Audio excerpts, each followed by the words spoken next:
Great. So this recording will go on YouTube and our website. And I'll go ahead and drop that YouTube link into the chat so that you all can catch up on past episodes if you want to. This is where they all go, our Better Normal playlist. So my name is Allison Sabula, and I am the community facilitator for the Northeast and Mid-Atlantic regions. And I will be handing this over to Gail Kennedy in a minute to host this conversation with Brian and to introduce Brian. But first, I will explain a little bit about this series and what we're doing. This series is called A Better Normal, and it started right when Shelter in Place first started.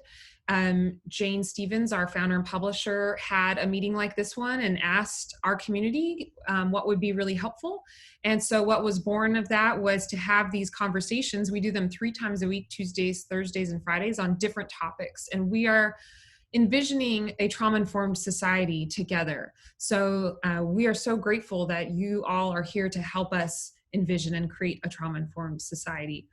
And go ahead and let's do another chat question. And wow, we have lots and lots of people still joining in. We have 65 folks so far and more coming in. So this is great. Go ahead and open the chat and let us know if this is your first time joining A Better Normal on these Zoom calls, or your second time or third time or 20th time. Let us know. First, fourth, first. Okay. Cool. Second, weekly. Okay, great. At least 5th. Yeah, Paula, I've seen you on quite a few of these. First, second, cool. Yeah, thanks for everyone who's returning, and thanks for everyone who's here for the first time. Welcome. And so we would love to hear it also in the chat, if you want to type there, what brought you here to this particular Zoom call today? What are you hoping to get out of it, or what piqued your curiosity? What brought you here?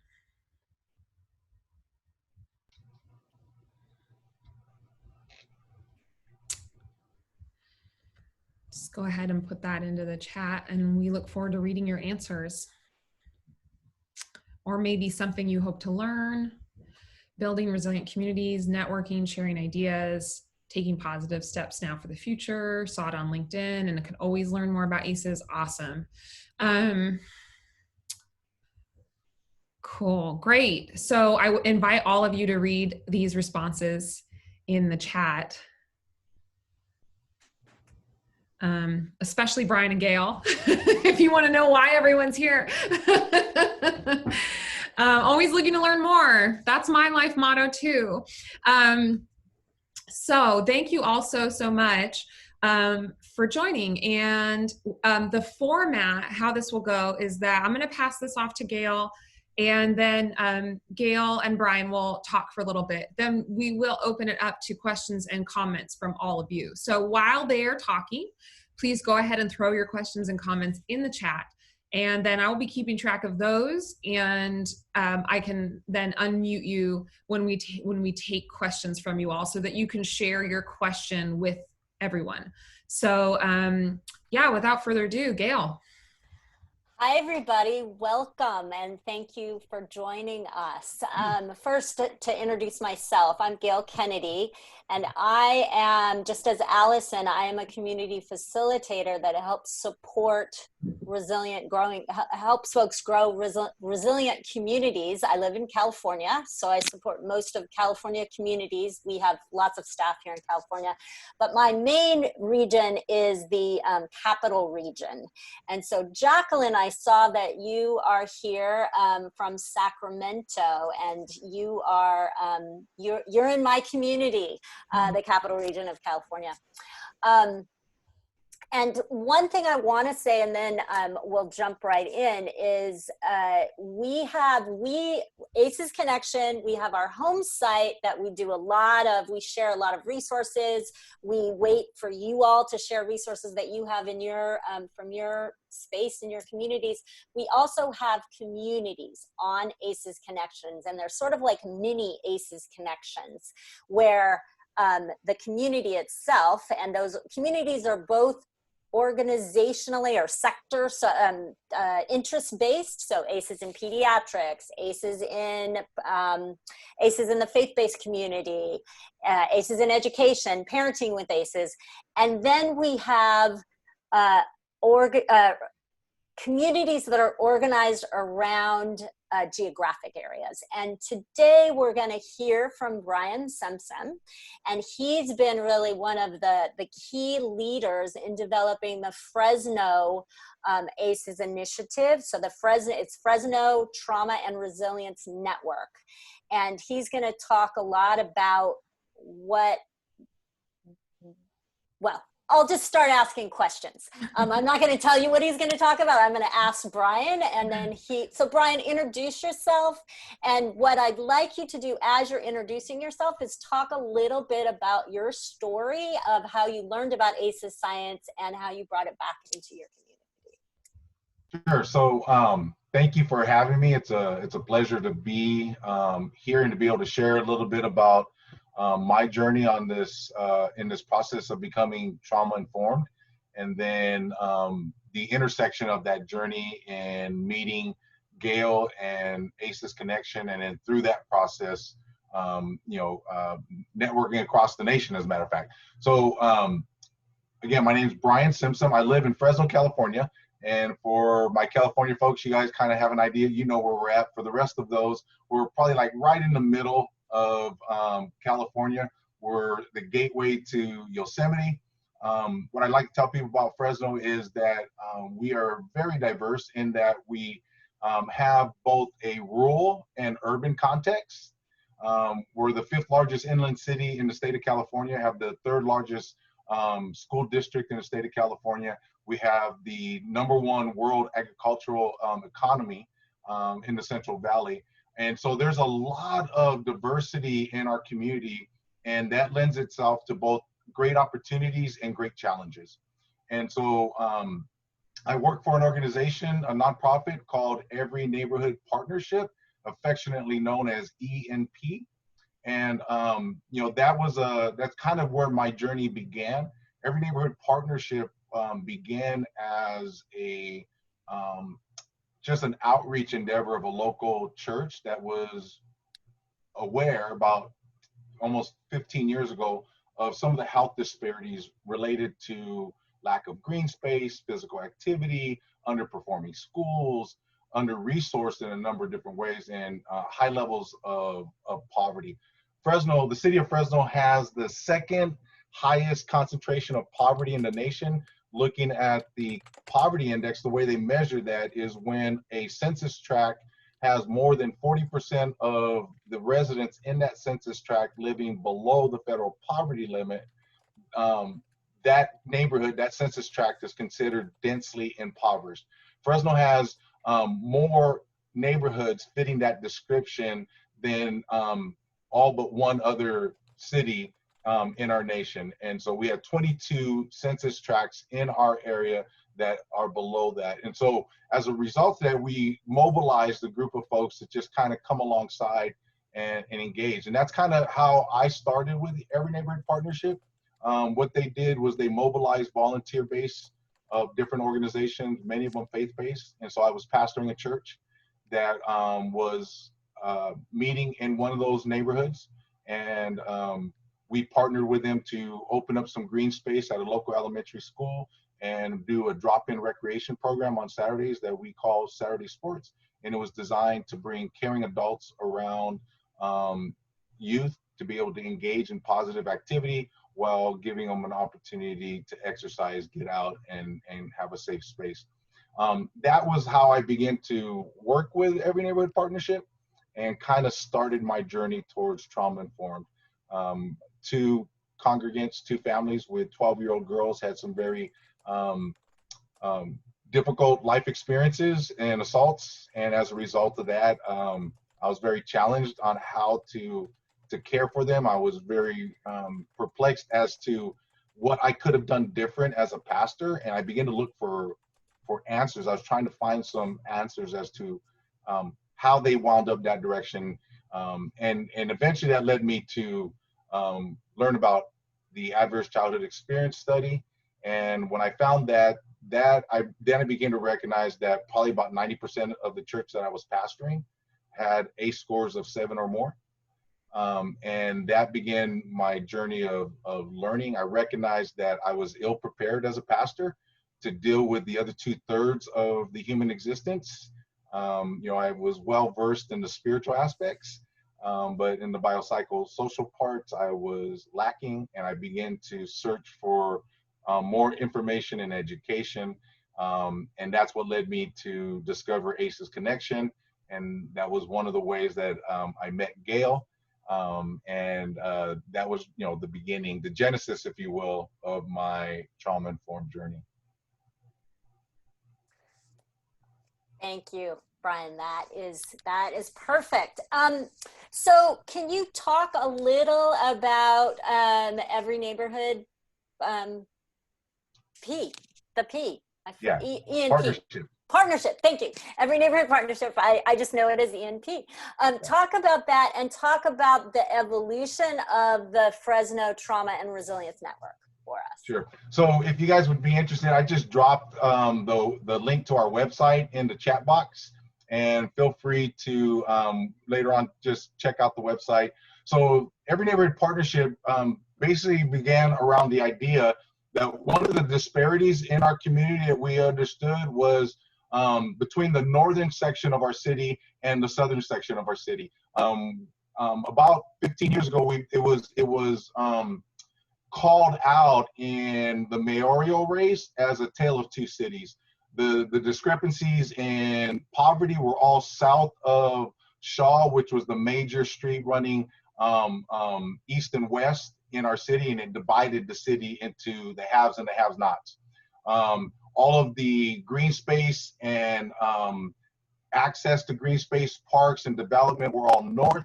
There was a lot of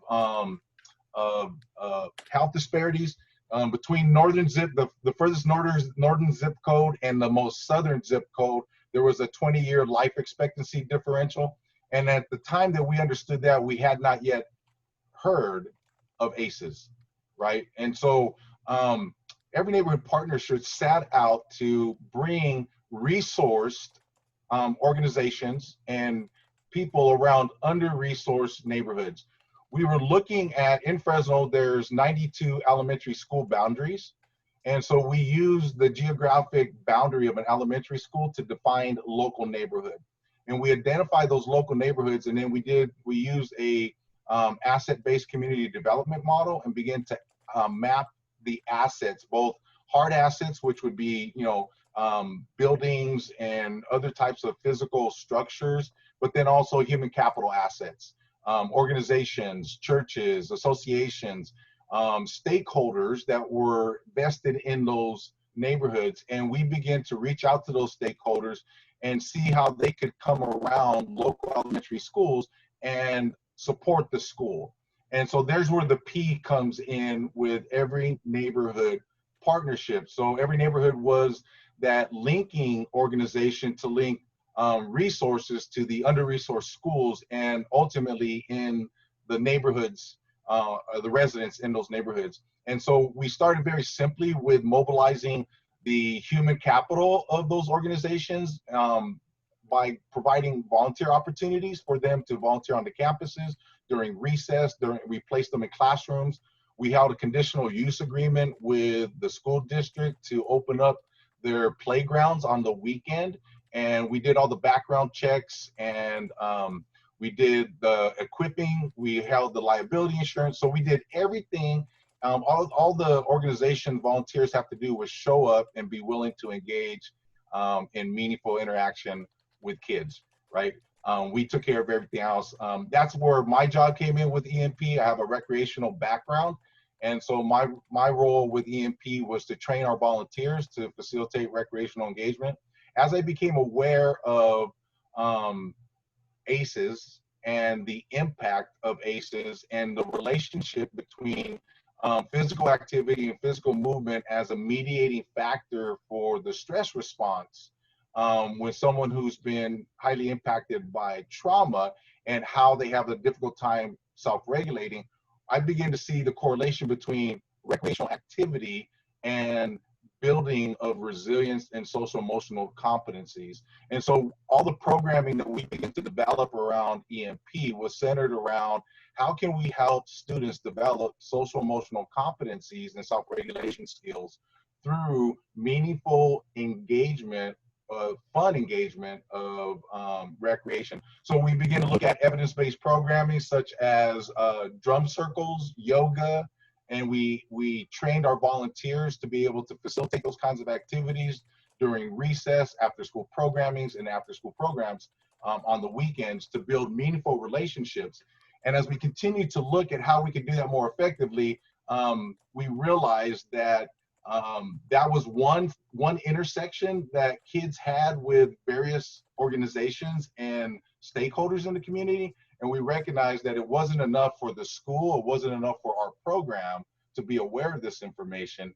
So we began to reach out and share what we had been learning. I reached out to Gail, and she invited me to Sacramento.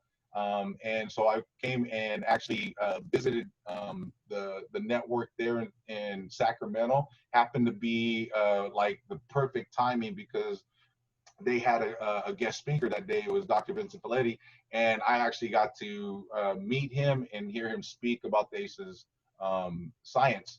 And so that's what started. And then when I got back to Fresno, we just started doing what ACEs Connection was advocating, was having those learning conversations with other leaders and organizations and talking about the ACEs science. And we got a group of stakeholders together who were interested in understanding what does it look like for an organization to be trauma informed. And that was the genesis of our trauma and resiliency network here in Fresno County.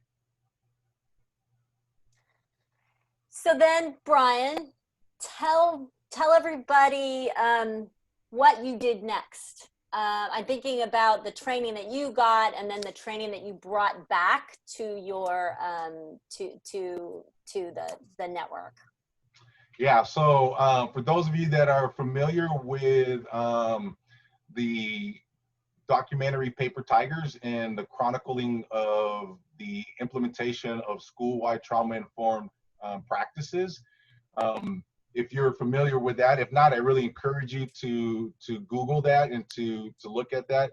That was one. So what happened for me was I became like a dog on a bone with trauma-informed and ACEs. Whatever it was, I chased it. I wanted to know more.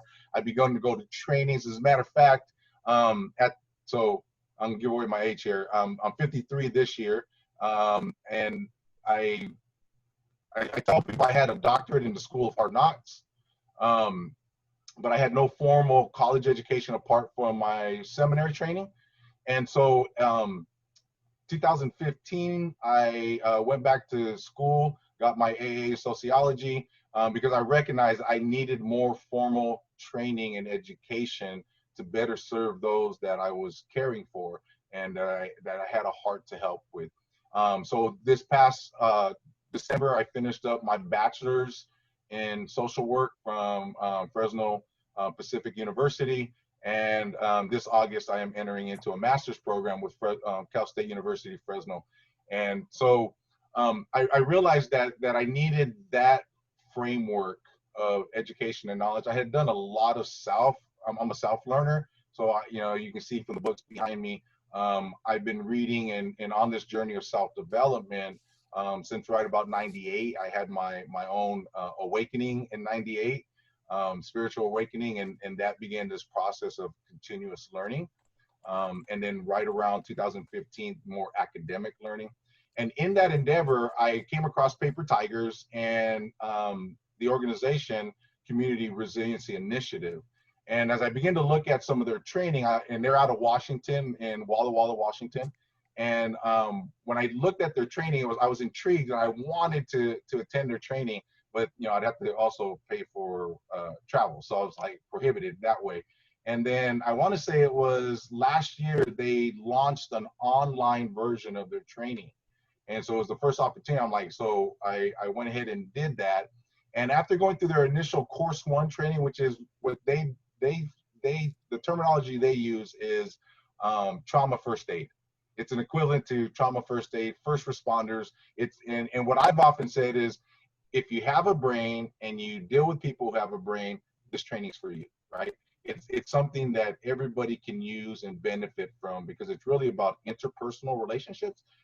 It's the neuroscience of interpersonal relationships, with an understanding of the trauma impact. So I did the training online and was so impressed by the training and Rick Griffin that they had their conference a few months later. And I bit the bullet and bought a ticket and went down to Washington, went through their trainer of trainers, and so that I could facilitate the course one training, and then brought that back to Fresno as a opportunity for the organizations in our network to kind of have a first aid training, if you will, something that we could begin to use. A lot of the folks in our area were doing their own in-house training. They either had competent folks and they were just creating their own material.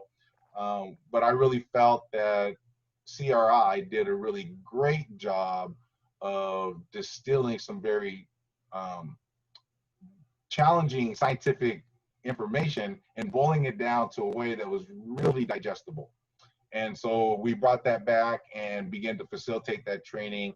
And by the end of the summer last year, so by October 2018, I think we had delivered and certified roughly 800 individuals in Fresno County through that curriculum. And then in October, our organization, our network was able to raise funds and found a grant that was able to expand that. And then we actually brought CRI out to do a trainer of trainers here. And we ended up training 60 other individuals in our community who were then able to also do the course one training for their organizations. And so since that point, I believe we have roughly over 1,000 people who have gone through that training in the last year here in Fresno County.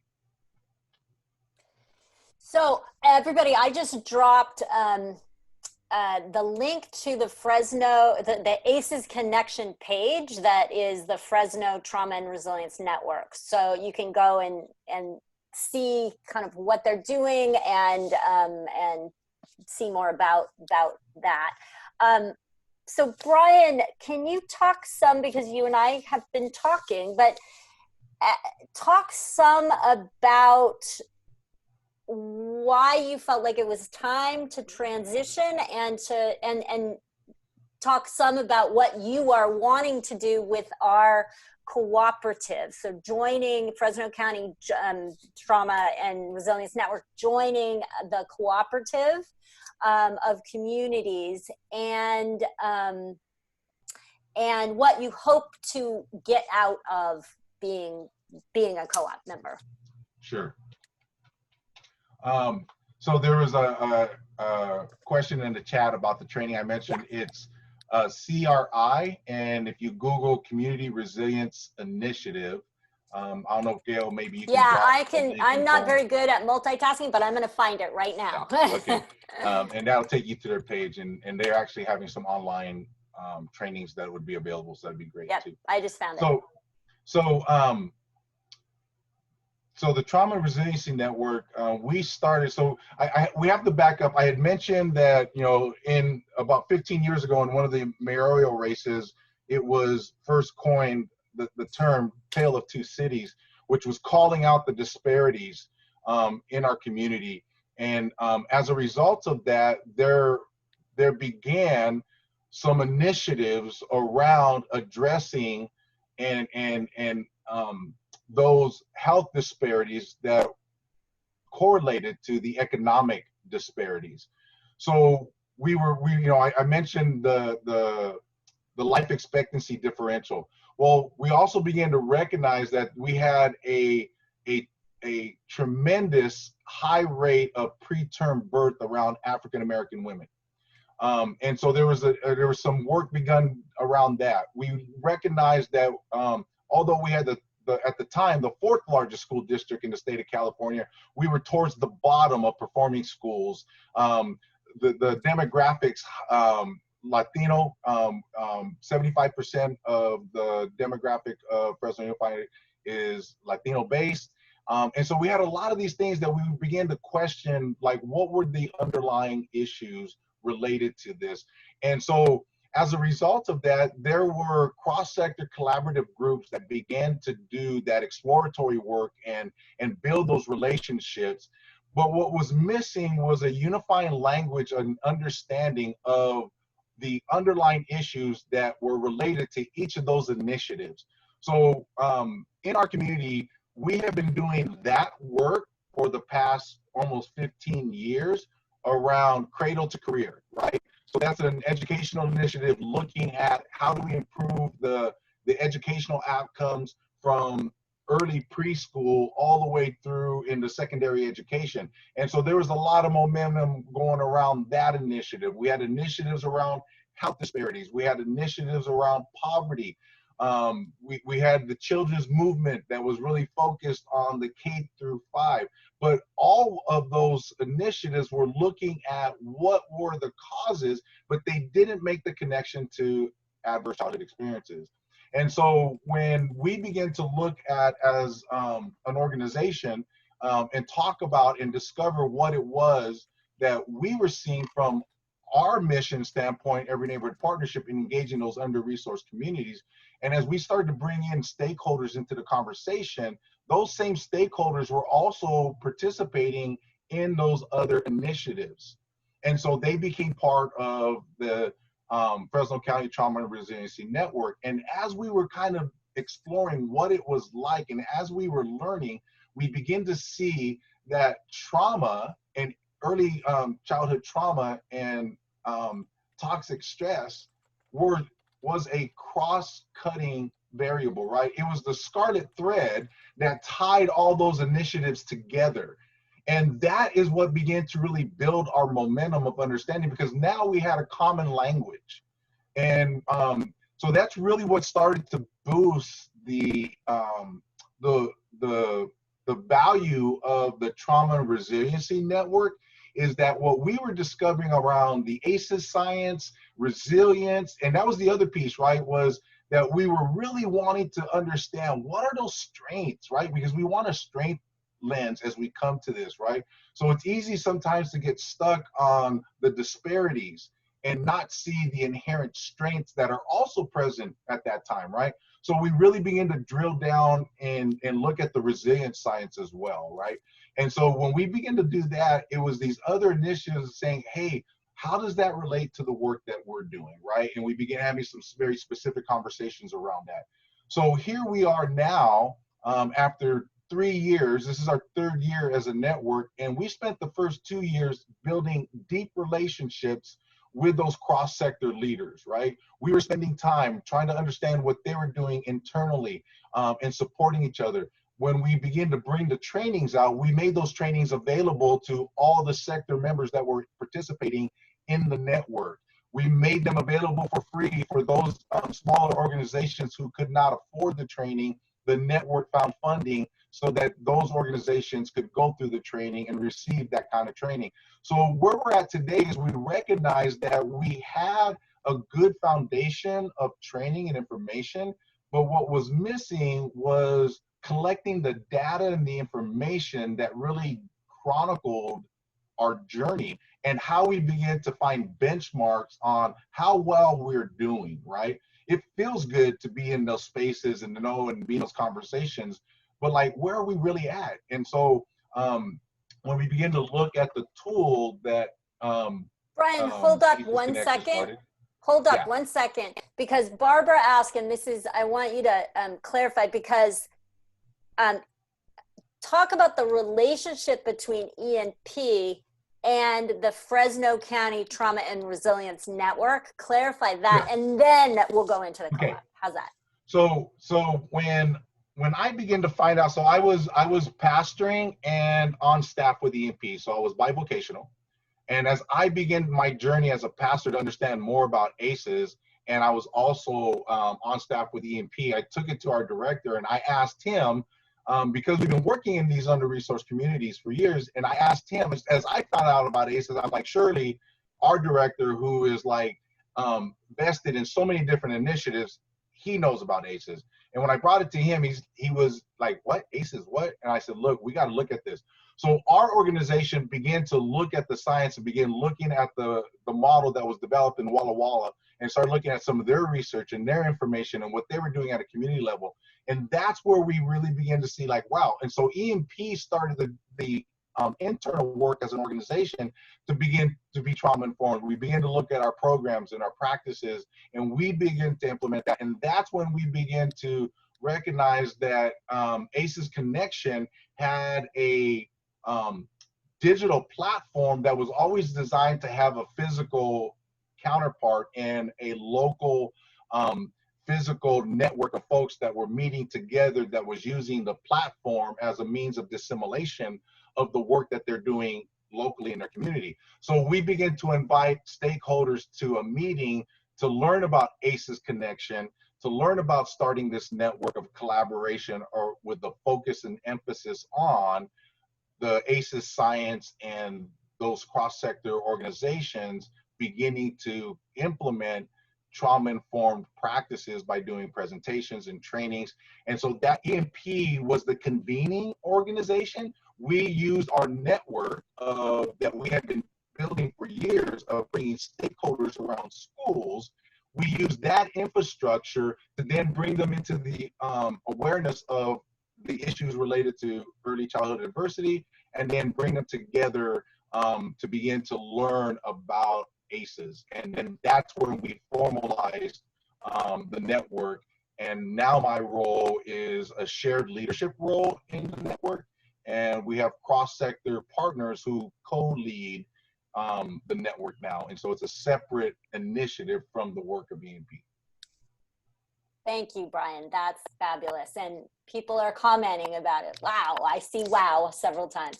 So now, Brian, do you want to talk about, so where you are at as an organization to be, or as an initiative, to be ready and interested and excited about moving to become a cooperative member? Sure. I'm getting this little notice. Is my audio still good? Are you guys hearing me? Yeah. Okay, good. So whatever my computer's telling me, it's having a meltdown, but you guys can hear me, so it's good. We had spent the first 2 years just really building that deep relationship, right? So those of you that understand trauma-informed principles, at the heart is the relationship, right? If you're going to come along and support somebody in this journey, it's really about the relationship. If you really want to be trauma-informed, it's all about the relationship. And that was the driving principle in our starting of the network, is we realized that the network itself had to be practicing trauma-informed, creating an environment of acceptance, safety, and connection. So we spent the better part of 2 years just really doing that. And it was building our capacity to then move into the more tenuous work of actually doing training, doing presentations, collecting data, and understanding the process that is needed to move from trauma-informed to that translating into the transformation of practice and policy, both at an individual practitioner's level and at an institutional level, right? And that's a much bigger leap to make, and much more efforts needed in supporting both individuals and organizations to take what they now know and implement it, right? And in that implementation process, it's vital to gather data so that you can assess where you're at in that process, and then share that information and learning. So when we begin to see, I actually was in 2018 that ACEs Connection unveiled it as in a workshop, the breakout session, that they had created this tool, the community tracker, that I began to look at that and eagerly await its debut. And so what I liked about it was that it had the ability to track 11 milestones of trauma trauma-informed practice, right? They identified, ACEs Connection identified 11 milestones that were indicative of being trauma-informed. And so that was one of the things that we thought was really valuable, because we knew in our training that a lot of organizations were doing things, but we didn't know who was doing what to what degree. And in our overarching goal for Fresno County was, what does it look like for Fresno County to be a trauma-informed county, both at the, at our institutional levels and our organizational levels? Well, we had no way of measuring that. So we had no way of really knowing where we're getting any closer than we were. And so because of all the other work in those other initiatives were addressing the impact of trauma, but not languaging it as such, when we begin to talk to them about this tool, they're like, wow, we're going to be able to capture information that addresses not only ACEs, right, the trauma-informed practices, but in that also we're going to be able to correlate information related to, the negative outcomes. So as these organizations are working to mitigate some of the outcomes like preterm birth, low academic achievement, we're going to be able to correlate those successes with how they've done in their trauma-informed journey. Our hypothesis is that as they improve the trauma-informed practice and care, we're going to see that exponential increase in some of those outcomes of their initiatives, because they're actually implementing trauma-informed practices into their interventions and into their frameworks, right? And it's becoming a part of the culture of their intervention and support systems for the communities that have been impacted by trauma. And so that's our goal, is to use the community tracker to first and foremost gather the data we need to know where we're at, because it's hard to map out where you're going if you're not too sure where you started, right? So we want to know where we're at today, and we have the capacity as an initiative, as a network, to really get a good cross-sector base. We have probably we have at least 300 folks on our network list. We have about 75 to 80 different individuals from about maybe 40 different sectors that attend monthly and have been engaged. So we feel like we can get a really good starting base of where we're at and where those sectors and organizations are today. And then we can begin to target what's the next step for those sectors or those organizations to move more fully towards meeting each one of those 11 milestones. And then we can begin to see who's missing. What I really love about the tracker is that it helps us to identify where we still have opportunity, right? And I can tell you right now, one of the things that came to my mind is what's missing from our network right now are those that are in the substance use disorder area of mental health, right?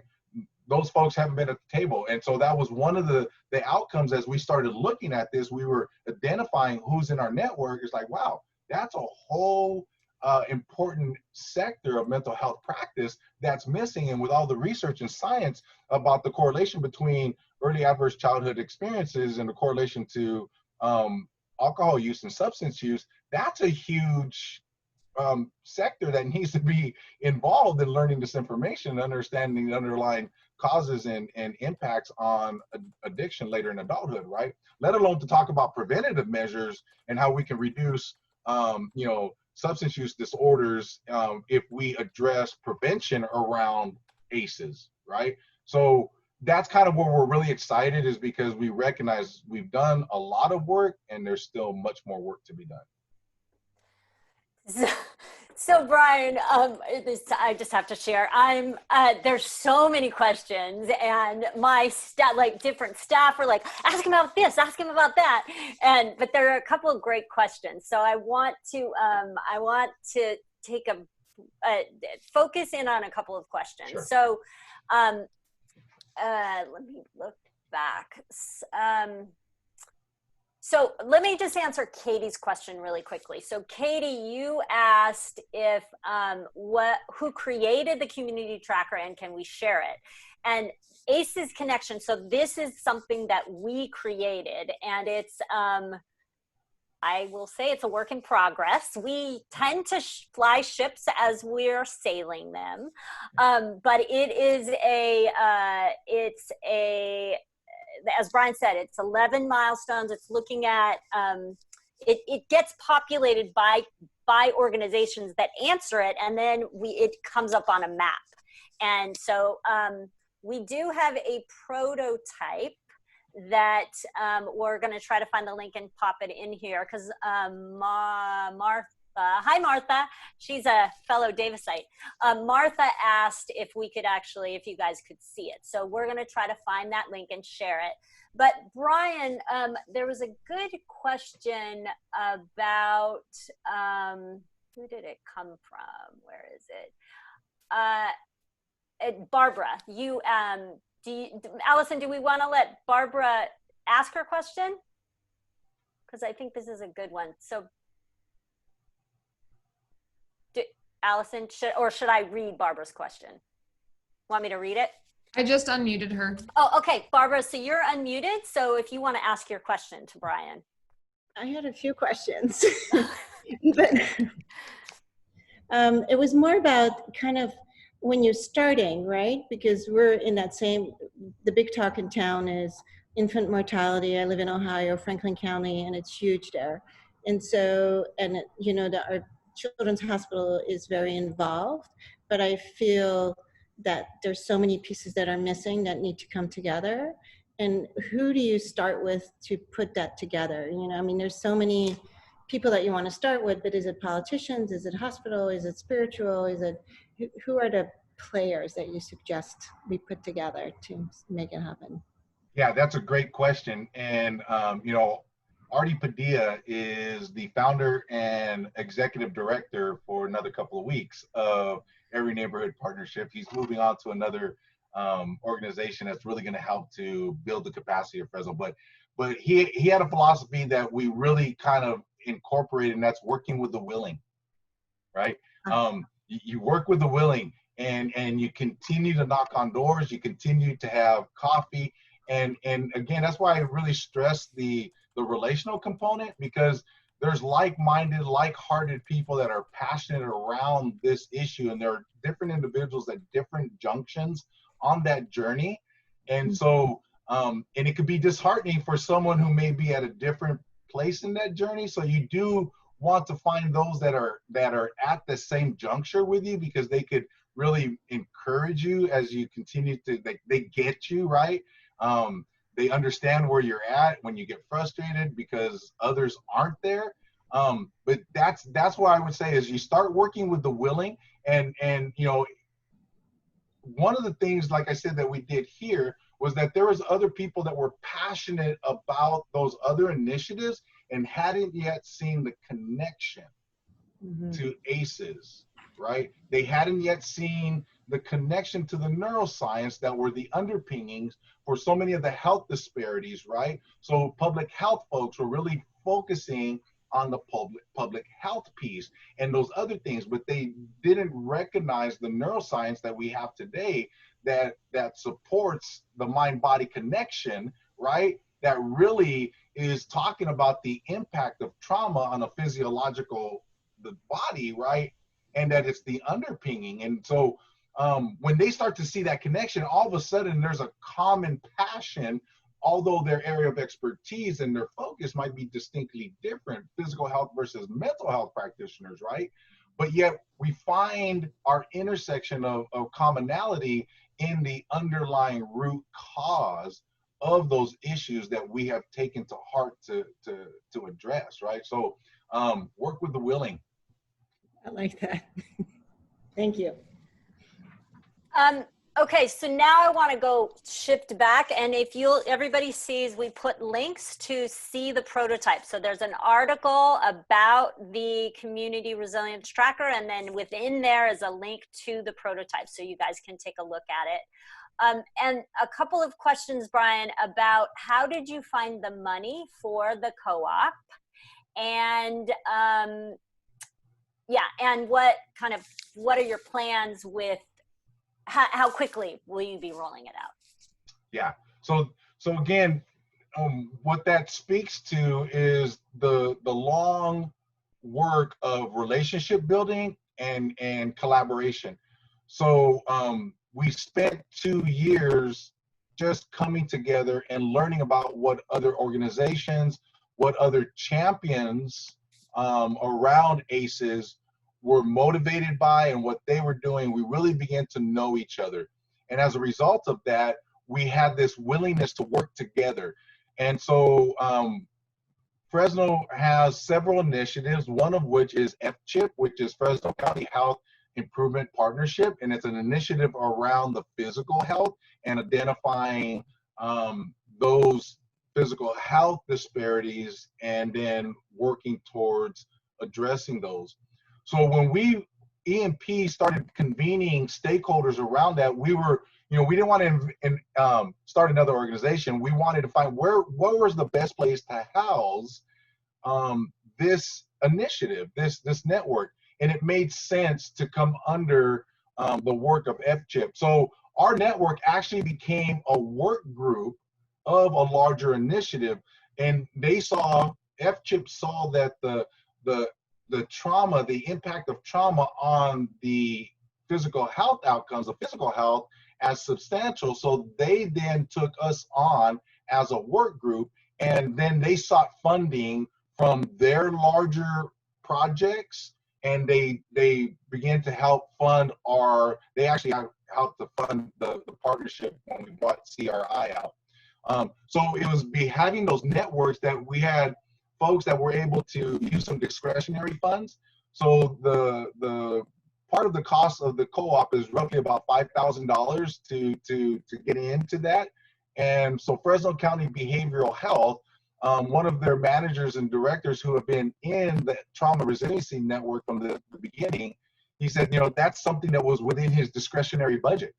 So the Fresno County Behavioral Health sponsored it. They don't have the manpower and everything to actually work on it. So what they did is they provided that funding to FCHIP as a sponsoring the tool.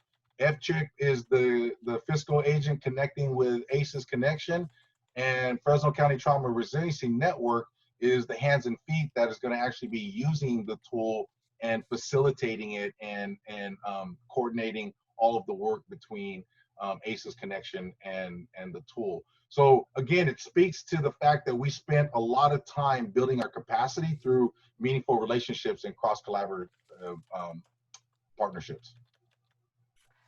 So I just found a link to FCHIP because somebody asked what FCHIP is. So I'm posting that right now. I think I'm getting better at this multitasking thing.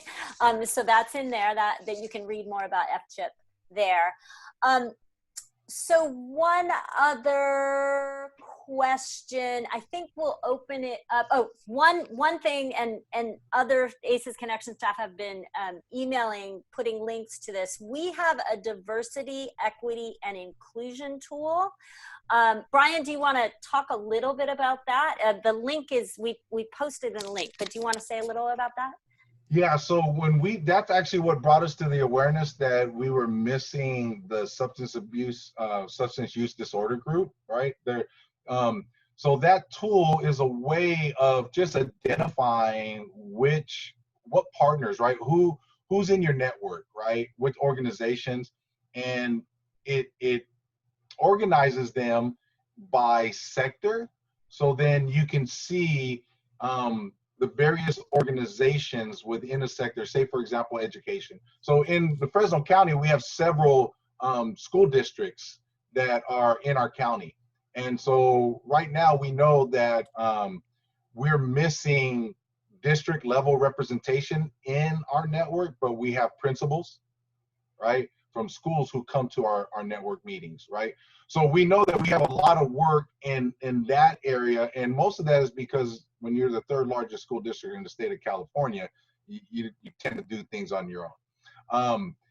But in another area, right, we have in healthcare, in the health sector, we have Valley Children's Hospitals, who is part of our initiative. We have Clovis Community, Fresno Community. We have all these health folks that are part of that. That's probably one of our strongest sectors. So what this tool does, it allows you at a glance to really see and track who's represented in your work, and then begin to strategically reach out in those sectors to organizations and use the existing network of your partners, right? And each month when we have our sector meetings, our ACES network meeting, we're inviting those who have come to reach out in their professional networks, you know, especially because there's so many that end up working and collaborating with other institutions, right, in your professional work. And we're inviting those folks to our network so that they can begin to see the connection and the value of collaborating around the ACES science and how that might support their individual work. So great tool to really help you keep track of where and who's missing, and where you need to really work on engaging. Thank you, Brian. So I want to open it up for Erica Leary, because we were talking about substance use disorders, and Erica had a comment from San Diego. So Allison, can you open her?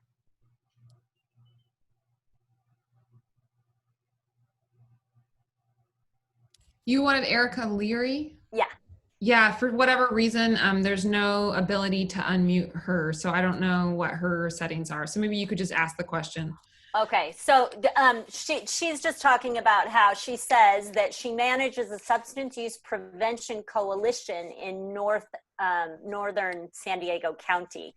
We've just incorporated the One Choice initiative to promote no use of ATOD before age 21 with a focus on brain health. Seems like a potential partnership both ways. Early substance use may exacerbate impact on ACEs. Absolutely, and I'd love to learn more about that, because, you know, when we begin to look at the prevention side of this, right, that's huge. That's I think one of the greatest opportunities we have is to come fully aware and understand that ACEs are preventable.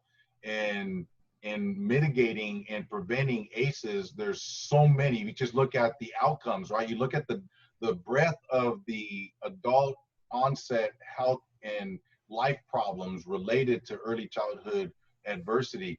The greatest leveraging point that we have for healthy and resilient communities is to reduce the number of early childhood adversities, right? Well, at the same time, it's also challenging to mitigate so many more of those, and that's where the resilience science comes in.